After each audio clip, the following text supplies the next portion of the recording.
O di ano, yung Voltes 5 pala, meron na namang a hand ng ni Dr. Lero o di ano. Di napansin ko na yun 2 weeks ago pa yung agawan, yung girlfriend aagawin na naman ni Jamie. Meron bang ganun sa kwento? May agawan na naman talaga tong Dr. Lero na to The Midas touch.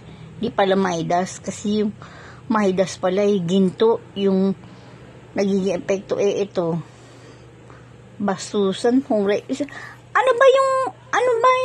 Ano ba si Susan Dr. Lero? Is she married? Titignan ko nga yung birthday niya kung ano ba meron sa kanya. Tapos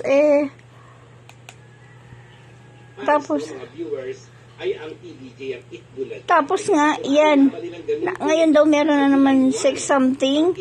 Talaga naman ang basta handler ng Dr. Lero. Okay?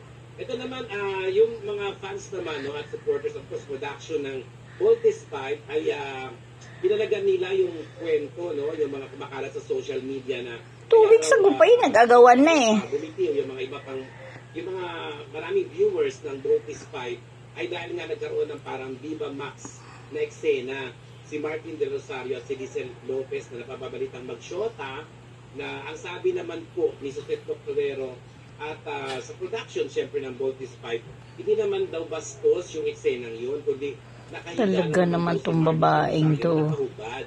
Putay, wala nang maisip ang buhay kundi agawan. Nakahubad siya.